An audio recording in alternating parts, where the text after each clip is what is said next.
कौन है? सामने आओ मेरे। बोलने के नहीं कौन है?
अब दो बकाया।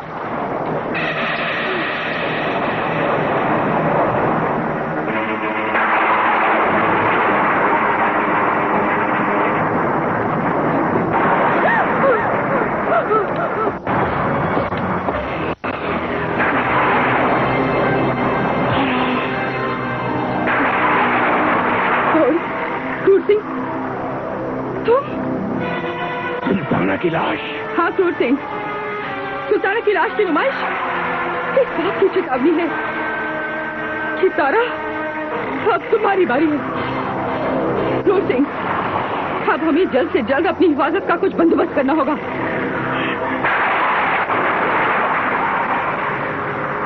दो खत्म, अब दो बकाया। ये तो सभी फिक्र की बात है। सुल्ताना की लाश, ये इबारत, ये सबूत दे रहे हैं कि सूर्या ने चाहे बादल और सरगना के ठिकाने को ध्वस्त कर दिया है, लेकिन शक्तिया गिरोह बच गया है, जिंदा है। जिंदा है तो मैं भी जानती हूँ, लेकिन अब हम क्या करें?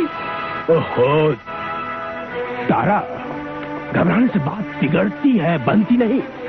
देखो देखो, अभी हमें बहुत सोच समझ कर अपनी जान की हिफाजत करनी होगी। देखो, अगर दुश्मन का दस्ता जिंदा है तो समझो कि क्रूर सिंह ने पंडित जगन्नाथ और सूर्या की गले में डाल दिया फंदा है। वो कैसे? वैसे कि शाही बंदी बादल को सूर्या ने खुद फरार होने दिया, और शाही बंदी को फरार होने में सहूलियत देना एक संगीन जुर्म है।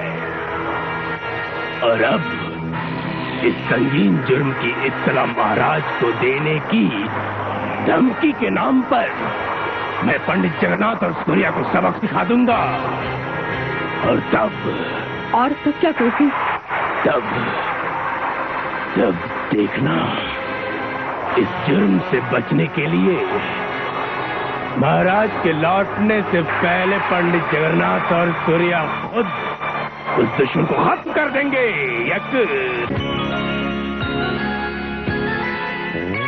चंद्रकांता की कहानी ये माना है पुरानी, नौगढ़ विजयगढ़ में थी तकरार, नौगढ़ कथा जो राजकुमार चंद्रकांता से करता था प्यार, चंद्रकांता से करता था प्यार।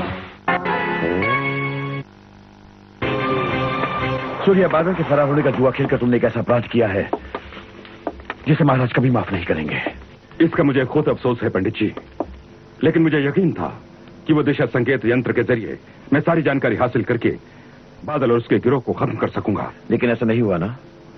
हमारे कितने सैनिक मारे गए, न बादल हाथ आया, न उसके गिरोह का कोई भी सदस्य, और न ही तारा और क्रूसिंग के खिलाफ कैद बयानों वाला वो यंत्र जो अभी तक उनके कब्जे में है। पंडित जगन्नाथ, अब कोई भी कब्जे में नहीं आएगा तुम्हारे। क्रूसिंग, ये क्या बदतमीजी है? इसकी लाश है, और इस लाश को मेरे कसम बिना इजाजत लेके आने की तुम्हारी हिमाकत कैसे हुई? चीखो मत पंडित जगन्नाथ, ये हिमाकत नहीं, हकीकत है। और हकीकत को पेशी के लिए किसी की इजाजत की जरूरत नहीं। गुरु सिंह, तुमने जवाब नहीं दिया कि तुम किसकी लाश उठा लाए हो? उस हकीकत की लाश जिसका नाम है सुल्ताना। देखो, देखो, सुल्ताना की लाश। की लाश की तरह। इसका मतलब है कि उस गुमनाम सरगना का कोई अय्यार या फिर वही बादल दोबारा चुनाव के महल दाखिल हो चुका है। बेशक, बेशक, और ये हुआ है सिर्फ सूर्या की वजह से। सिर्फ सूर्या। हाँ, तुम भी तो अपने भाई घसीटाराम की मौत के बाबत हमें धमकाते और सवाल पूछते कक्ष में घुस आए थे। क्या भूल गए वो दिन? क्रूर सिंह, तुम चाहते क्या हो? तुम दोनों की खैरियत के बाबत मैं इस लाश की इत्तला महाराज तक देने का फैसला रद्द कर सकता हूँ, लेकिन बदले में अगर तुम लोग मुझे बदले में क्या?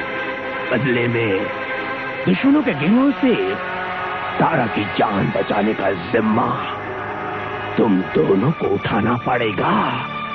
नहीं तो नहीं तो सुल्ताना की इस लाश का सबूत कर देगा तुम दोनों को पस्त और ध्वस्त।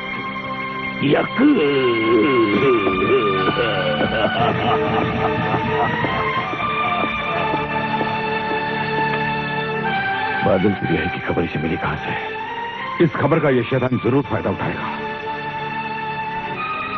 क्रूर सिंह की दुष्टता का एक ही मुंह तोड़ जवाब हो सकता है कि तुम महाराज के लौटने से पहले बादल और उस गिरोह की सरगना की गिरफ्तारी का पुख्ता सरंजाम कर डालो।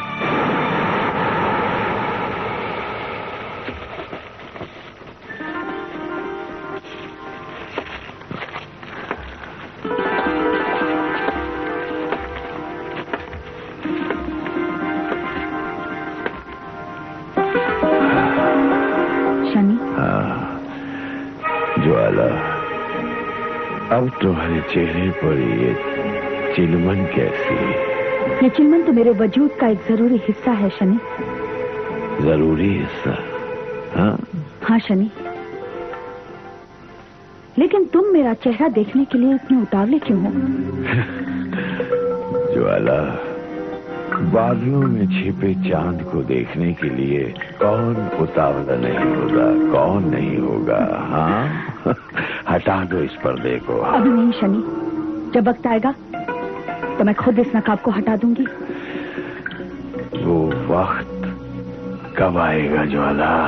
शनि, वो वक्त तो वक्त आने पर ही आएगा। उस वक्त के इंतजार में कहीं मेरी जान ही न निकल जाए ज्वाला। इस बेहद कीमती वक्त का तो मुझे भी इंतजार है शनि। ज्वाला, मेरा सब्र बेसब्री की हदों पर पहुंचकर बेकाबू न हो जाए, इससे पहले आओ मेरी बाहों में आ जाओ।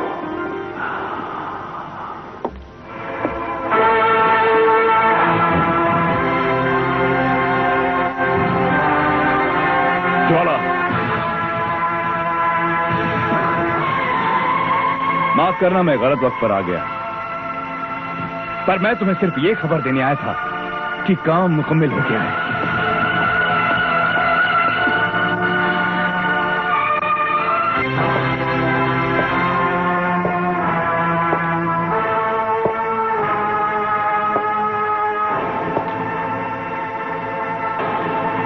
जब जिंदगी में चाहत के चिराग ही बुझ जाएं, तो क्या जरूरत है चिरागदारों की?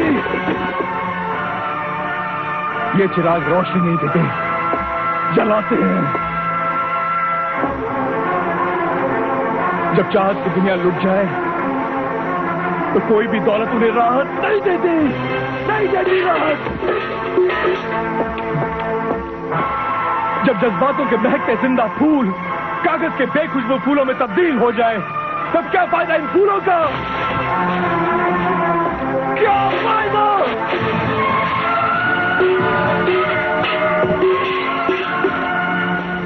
देवा, ये क्या किया तुमने देवा? तुम्हारा तो खून बह रहा है। ये मेरा निजी मामला है। समझने की कोशिश करो देवा। ज्वाला, देखो, तुम मुझे अकेला छोड़ दो। ठीक है, लेकिन जाने से पहले मैं तुम्हें एक असलियत दिखाना चाहती हूँ। देखो मेरी तरफ देवा, और मेरे असली चेहरे को जानने और पहचानने की कोशिश करो। नहीं पहचानना, नहीं जानना तुम्हारा चेहरा। न जाने कितने चेहरे हैं तुम्हारे।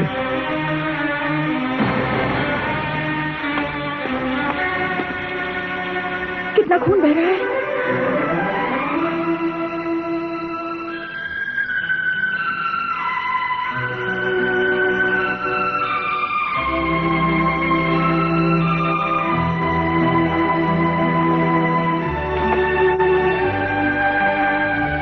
ज्वाला, ये खून अजनबी खून है, इसे बहने दो। आज क्यों ऐसे अजनबी की तरह बातें कर रहे हो देवा? मैं तुम्हारे इस क्यों का जवाब नहीं दूंगा। ये जवाब तुम खुद अपने ज़मीर और अपने दिल से मांगो। तुम्हारा दिल जवाब देगा जब तुम किसी के जज्बातों को समझने की कोशिश करोगी। देवा, अगर मेरे लिए तुम्हारे दिल में कोई भी भावना है तो उसे उसी दिल के कब्रिस्तान में दफना दो। हाँ देवा, हाँ। जो रास्ता मैंने चुना है वो बर्बादी और तबाही का रास्ता है। लेकिन तुम शनि को तबाही के रास्ते पर तो नहीं, तुम तो उसे तामीर के रास्ते पर ले जा रही हो। तामीर का वही रास्ता शनि के लिए तबाही का रास्ता बन जाएगा। मुझे इसमें यकीन करने की कोई वजह नजर नहीं आती। ये भी तुम्हारे नजरिए का दोष है। और फिर तुम ये क्यों भूल जाते हो देवा कि शनि मेरा पति भी रह चुका है, और जो कुछ उसने मेरे साथ किया है उसकी वजह से औरत और आदमी के निजी रिश्तों पर से मेरा यकीन उठ चुका है। हाँ देवा, मेरा यकीन उठ चुका है।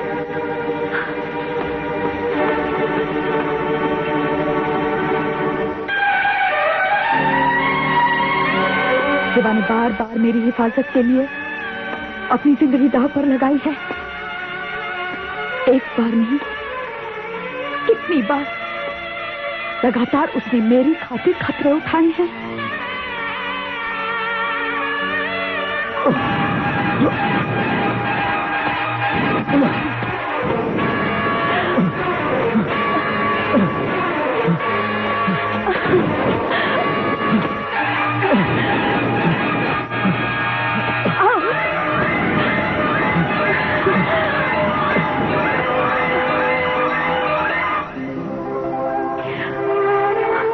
देवा ने हर कदम पर मेरा साथ दिया है, लेकिन प्रतिदान में मैं उसे क्या दे सकी?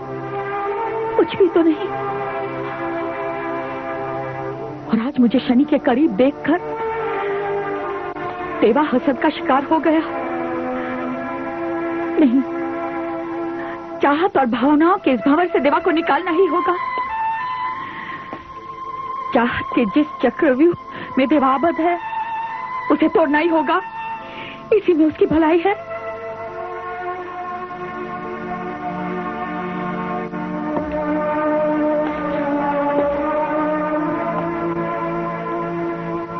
देवा। ज्वाला, तुम?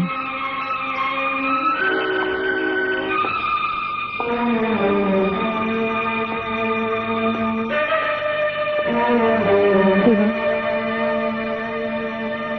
मैंने अपनी निजी जिंदगी के मुतालिक एक बहुत ही अहम और दूरगामी फैसला किया है। तुम्हारी निजी जिंदगी का ये कौन सा फैसला है ज्वाला? वो फैसला है। बोलो, बोलती क्यों नहीं?